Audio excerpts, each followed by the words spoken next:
비대위 체제로의 전환이 가시화되고 있는 국민의힘 내부 혼란이 극심한데요. 삼선 중진의 조혜진 국민의힘 의원 연결해서 이야기 들어보겠습니다. 의원님.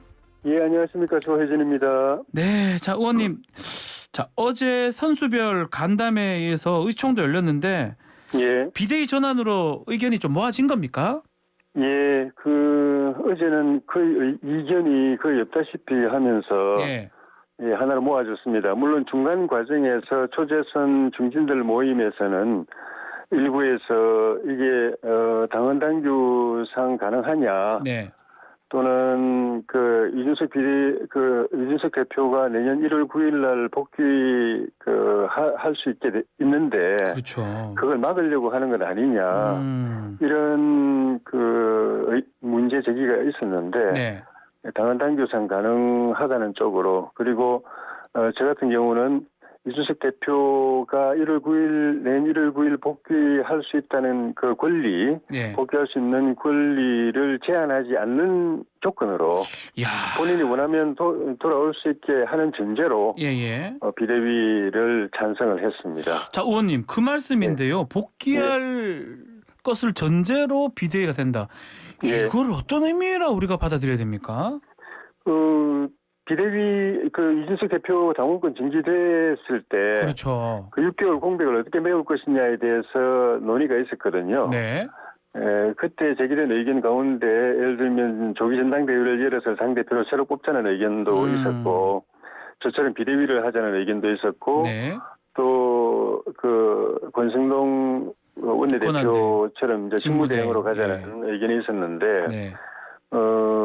전당대회는 저는 이제 불법이라고 봤습니다. 전당대회를 해서 새로 당대표를 뽑아버리면은 당대표가 두 사람이 되는 거거든요. 그렇죠. 예. 그리고 그 당대표의 임기는 이준석 대표에게 남은 6개월 임기까지 겹치기 때문에 네.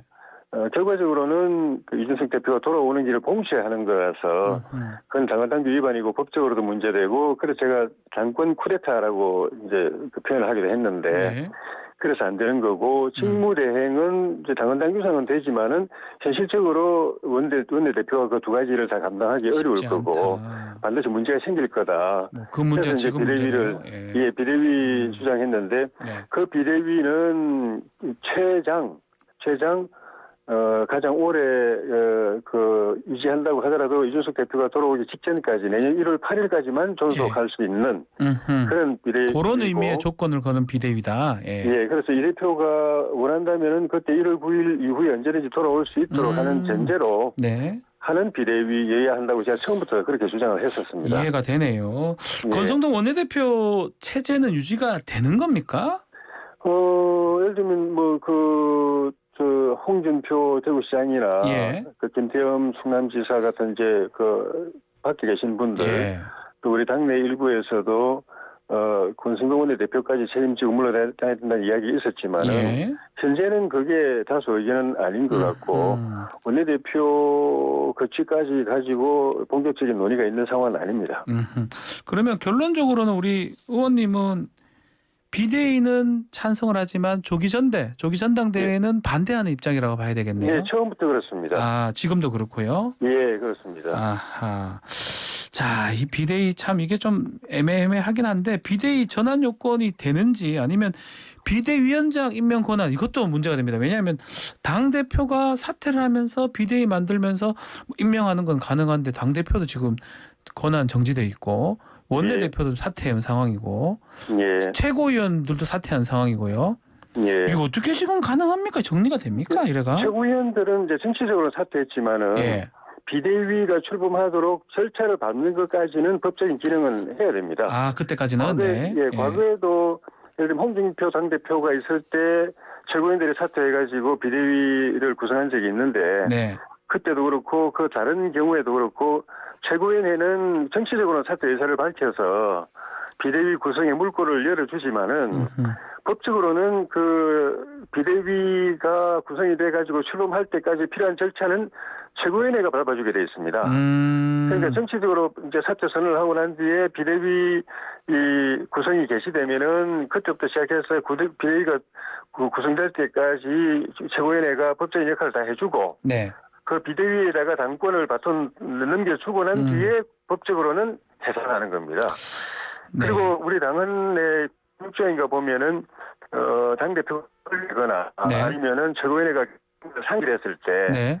또 그에 준하는 비상 상황일 때 비대위를 할 수 있다고 되어 있는데 네. 현재는 당의 최고위원회의 구성원인 위원들 9명 가운데서 5명 그리고 원내대표까지 포함하게 되면 6명까지 네. 이 유고된 사실상 사퇴 의사를 밝히고 있는 상황. 그러니까 네. 그 원내대표는 최고위원회를 이끌어가야 되기 때문에 사퇴는 공식 사퇴는 안 했지만 최고위원회가 해체돼야 되고 비대위로 가야 된다는 의견을 밝혔기 때문에 사실상 최고위원직 당연직 최고위원직은 사퇴한 거나 마찬가지인데 예. 결과적으로 보면은 2명 정도 이준석 원내대표 빼면 2명 정도가 남은 상황이어서 그럼 최고위원회가 기능할 수가 없죠. 그러니까 네. 그 요건에 해당되는 것이고 비상 상황은 맞습니까? 이렇게 유권 해석이 가능합니까? 비상 상황이라는 거는 당 대표가 권리되거나 아하. 또 최고위원회가 기능을 상실하거나 또는 그에 준하는 비상 상황 이렇게 되어 있습니다. 최고위가 그러니까 기능 상실 그 부분이 맞겠네요. 상황까지 해석할 필요 없습니다. 아, 그렇습니까? 그 전 단계에서 최고위원회 기능 상실이 아하. 충족됐기 때문에 예. 비상 상황이 아니냐라는 해석은 굳이 필요하지 않습니다. 할 필요 없다는 거네요. 예. 최고위 기능 상실 그 당원으로 간다는 거네요. 예, 비상 상황이기도 하지만 굳이 그걸 해석해서 그 요건을 맞출 필요가 없는 상황인 거죠. 자, 결국 전국위에서 좀 소집하겠다. 여기서 절차가 이제 마무리 져야 되는데 남은 예. 절차는 순조롭게 진행될 수 있을 것 같습니까? 어떻습니까? 두 가지 정도 변수인데 하나는 네. 위원장이 스스로 전국위원회를 개최할 생각은 없습니다. 제가 볼 때 예. 본인은 그 지금이 그 비상 상황인지도 의문이고 그리고 비대위 구성 그 당원 당규 요건이 충족하는지도 자기는 생각이 좀 다르다. 그렇죠. 이렇게 했기 때문에 본인 스스로 전국위원회 소집해서 비대위를 의결할 생각은 없다고 밝히고 계시고 예. 다만 이제 최고위원회에서 의결하면은 그건 본인 거부하지 않겠다. 라고 돼 있어서 최고위원회에서 의결하면 전국위원회 열릴 것 같고 네. 그다음에 이제 그럴 경우에 이준석 대표 측에서 법적인 이 문제 제기를 할 것이냐, 네. 그러니까 소송을 제기할 것이냐, 아하. 이런 비대위 그 출범의 결정의 효력 정지라든가 그렇죠. 이런 걸 할 것인가라는 문제인데 비대위가 이준석 대표의 복귀를 봉쇄하는 쪽으로 가게 되면은. 네. 그럴 수 있다고 봅니다. 그리고 충분히 그럴 만한 또 이유가 된다고 봅니다.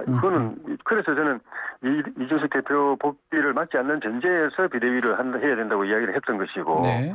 만약에 비대위가 그런 걸 벗어나가지고 내년 1월 9일 날 법적으로 돌아올 수 있는 그 권리를 가진 이 대표의 그런 권리를 봉쇄하고 예. 정치적 축출하는 쪽으로 되면은 그건 이 대표 쪽에서 문제 제기를 할 수 있죠. 근데 어제도 제가 의총에서 제일 먼저 이제 발언을 하면서 그 이 대표가 돌아올 수 있는 그 권리를 막아서는 안 되고 그런 쪽으로 가지 않는 걸 전제로 한 비대위여야 된다라고 이야기를 했고 그에 대해서 특별히 다른 이견이 없었기 때문에 예. 만약에 이 대표 복귀를 막지 않는 쪽으로 비대위가 가면은 굳이 뭐 소송을 하거나 그러지는 않을 거로 보는 거죠.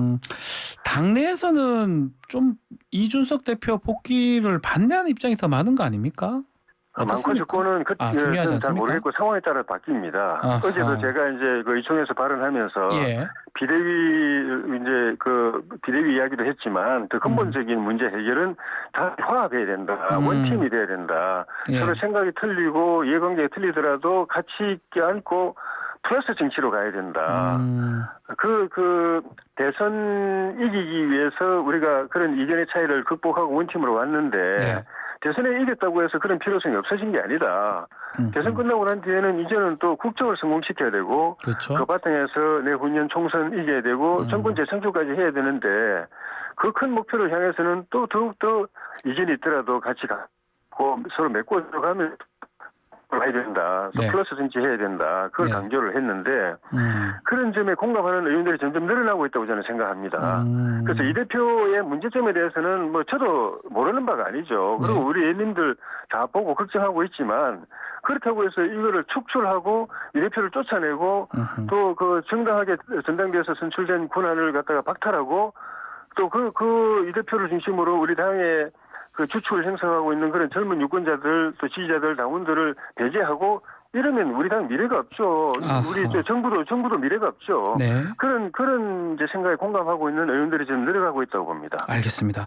자, 예. 비대위 성격을 두고도 의견이 좀 다른 것 같은데요. 조혜진 의원께서는 관리형이 아닌 돌파 혁신형 비대위를 써라라고 말씀을 하셨던데 예. 관리형을 반대하는 게 뭐 이른바입니다. 예. 윤심이 작용할 수 있는 비대위는 안 된다. 이 말씀을 또 표현하시는 겁니까? 그런 뜻은 아니었습니다. 아니에요. 왜냐하면 오늘 우리 당이 이렇게까지 어려워진 데는 예. 당 지도부가 제대로 역할을 못한 측면도 있거든요. 네. 이런 그 갈등을 조정해내지 못하고 그 문제를 해결하지 못하고 오히려 지도부 안에서 서로 또 갈등하고 알력이 벌어지고 해서 지도부가 오히려 문제를 만들어내는 측면도 있었습니다. 아하. 그렇기 때문에 이 지도부를 대체해서 새로 만들어지는 비대위는 당연히 이 지도부보다는 훨씬 더 유능하고 역량이 있고 문제 해결 능력이 있고 그리고 또 당에 대해서 국민들이 실망하고 있는 부분을 또 바꾸고 변화시키고 개혁할 수 있는 그런 지도부라야 이 비대위가 의미가 있는 거지. 네. 지금 지도부하고 뭐 큰 역량이나 또 개혁성 이런 측면에서 비슷할 것 같으면은 굳이 뭐 최고위를 해체시킬 이유가 없는 거죠. 그러니까 당연히 새 지도부가 되는 비대위는 지금 지도부보다는 훨씬 더 유능하고 역량이 있어야 되고 문제 해결 능력이 있어야 되고 그리고 혁신 리더십이 있어야 됩니다. 혁신이 돼야 된다. 예, 그리고 또 이제 당연히 또 정부하고도 그 국정 운영을 위해서 공조가 잘 돼야 되는 그런 지도부라야 되고요. 그럼 제일 좋죠. 뭐 협조도 잘하고 혁신도 하고 이러면 뭐 최고 좋죠. 예, 그렇게 일단은 구해봐야죠. 먼저. 그 비대위원장 하마평에 오른 인물들이 몇 분 계시던데 예. 이 가운데 돌파형, 혁신형 비대위원장 적임자가 있다고 보십니까? 구체적인 인물에 대해서 제가 평하는 거는 좀 그런 것 같고. 예, 그래서요. 어쨌든 제가 볼 때는 좀 전에 말씀드린 그런 국민들과 당원들이 전당대회를 뽑은 지도부를 해체하고 새로 출범시키는 비대위인 만큼 예. 일단 좀 전에 말씀드린 이 부합하고 충족하는 비대위원장을 찾아내기 위해서 최대한 노력을 해야 됩니다. 노력해야 그래도 뭐 안 된다면은 차선으로 갈 수밖에 없지만은 최고위원들을 갖다가 스스로 사퇴하고 비협을 해체시키면서 만드는 비대위는 분명히 기존의 지도부와는 달라야 된다는 점 때문에 그 요건에 부합하는 인물을 찾기 위해서 전방위로 뛰어야죠, 일단. 가급적이면 당 밖의 인사 이렇게 말씀하시는 걸 제가 이해해도 되는 겁니까? 그 비대위원들은 예. 뭐 당 안팎에 역량 있는 분들로 할 수 있을 것 같고. 예. 일단은 우리 당 내에 있는 분들은 예.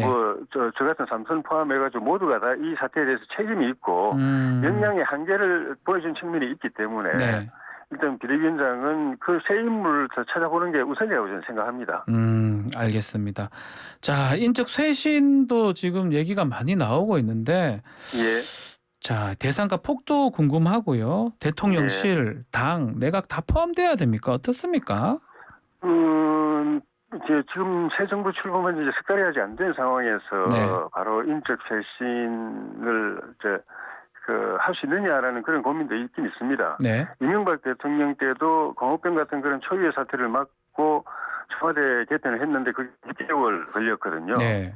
그런 측면에서 조금 고민이 되는 부분이 있는데 당은 어쨌든 이번에 비대위 체제로 전환을 하게 다 되면 바뀌는 거죠. 다 바뀌는 거죠. 지도부 쇄신은 지금 있는 셈이 되는 겁니다. 예, 당은 바뀌는 거고요. 예, 근데 또 정부는 인사청문회 때문에 검증의 문제 또 인사청문회 부담 때문에 그리고 장관 임명된 지 대개 한두 달밖에 안 됐기 때문에 바꾼다는 것도 어려움도 있고 예. 청와대도 뭐 여러 이제 비난의 표적이 되고 있지만은 실제 대통령 모신 지 한 두어 달 조금 지난 상황이어서 누가 잘하고 못하고 바로 평가할 시기인지 조금 의문이긴 한데 네. 그래서 일단은 조금 더 심길전해서 일해볼 기회를 드리고 그 이후에도 그 역량을 제대로 못 보여주면은 바꿔야 되는데 바꾸기 위해서도 인적 쇄신을 위해서도 지금부터 사람을 찾아보고 전화한 사람을 준비를 해놔야 바꾸고 싶어도 바꾸지. 준비를 해야 된다. 예. 준비 안 됐으면은 바꿔야 될 타이밍이 됐고 또 바꾸고 싶어도 못 바꿉니다. 지금부터라도 준비를 해야 된다. 인적 쇄신을 위한 준비는 지금부터 해야 된다. 해서 언제든지 필요할 때 그 카드를 쓸 수 있도록 준비는 지금부터 필요하다고 봅니다. 의원님, 이른바 대통령실에 우리 육상실하고 표현을 하더라고 시중에서 6명의 검찰 출신 인사들 사퇴해야 된다 이런 얘기를 계속 하고 있거든요. 이 부분은 필요하다고 보십니까? 그분들은 그나마 그래도 대통령께서 오랫동안 예. 검증을 해오신 분들입니다. 그리고 실력도 있는 분들이고. 네. 그리고 그런 분들이 그 국정의 요소에 있어서 준법 감시관 기능도 저는 하고 있다고 봅니다. 그 6명이요? 예, 그러니까 그분들 포함해서 검찰 출신들이 여러 군데 있는데. 예. 국정이 정치 논리에 매몰돼가지고 법치에서 이탈하지 않도록 네. 감시하는 그런 순기능도 하고 있기 때문에 네. 그분들을 교체하려면은 구체적으로 뭘 잘못했는지 뭐가 문제인지 그렇죠. 왜 어떤 일 때문에 책임을 져야 되는지가 분명해야 된다고 봅니다. 아하. 단지 이제 대통령과 가깝다, 검찰 출신이다 이것 그렇죠. 때문에 네. 책임을 물어서 내보낸다는 거는 그건 저는 맞지 않다고 봅니다. 그렇죠. 분명히 구체적인 사안에 있어가지고 잘못을 범했고 문제가 있고 책임을 져야 된다 하면 뭐 그럴 수 있지만 그렇지 않은 상황에서는 뭐 육상신이 무슨 상신이 이렇게 이름을 붙여가지고 몰아내고 그거는 저는 함부로 하면 안 된다고 봅니다. 지지율이 지금 20%대로 지금 보이는데 근본적 원인이 뭐 인사라든지 대통령 아니냐 이런 지적들이 있는데 그래서 제도적으로 특별감찰관 임명 아니면 영부인을 좀 공적으로 뒷받침할 수 있는 제2부속실 등등 이런 부분들은 어떻게 보십니까? 특별감찰관 제도는 대통령이 되면 바로 임명하셨는데요. 기억하고 지금도 그거는 국회에서 일단은 추천을 해줘야 됩니다. 그래서 그 절차는 일단은 진행은 되고 있는 것 같고, 그거는 뭐 특별한 문제 없으면 임명될 걸로, 국회에서 합의해서 추천하면 대통령께서 임명하실 걸로 보고요. 제2부속실 문제는 우리 대통령께서 제2부속실 안 된다고 공약을 국민께 약속을 한 측면이 있기 때문에, 그거는 여야가 같이 합의해주고 국민들도 뜻을 모아주셔야 됩니다. 안 그러면 대통령 그 공약 지킬 수밖에 없고, 그렇게 되면은 대통령 배우자 부인 또는 김건희 여사요. 김건희 여사님의 그런 공식 활동이 계속 논란이 될 수밖에 없기 때문에 그 부분은 대통령 공약을 파기하더라도 문제 삼지 않을 테니까 그걸 빨리 만들어서 필요하다. 공식화해라라고 하는 의견이 모아져야 대통령께서 하실 수가 있지. 안 그러면 약속을 어기는 부담이 커서 쉽게 못할 것 같고. 알겠습니다. 또 어제 제가 의총에서 말씀드렸지만은 비대위원이 아니냐도 중요하지만은 결국은 대통령이나 우리 당이나 모두가 대선 때 작은 차이를 넘어서서 큰 목표를 위해서 함께했던 그런 원팀 정신 또 필요하다. 플러스 정치를 빨리 회복하는 게 알겠습니다. 문제 해결의 근본이라고 저는 생각합니다. 네, 의원님 오늘 말씀 여기까지 듣겠습니다. 감사합니다. 예, 고맙습니다. 조혜진 국민의힘 의원과 말씀 나눴습니다.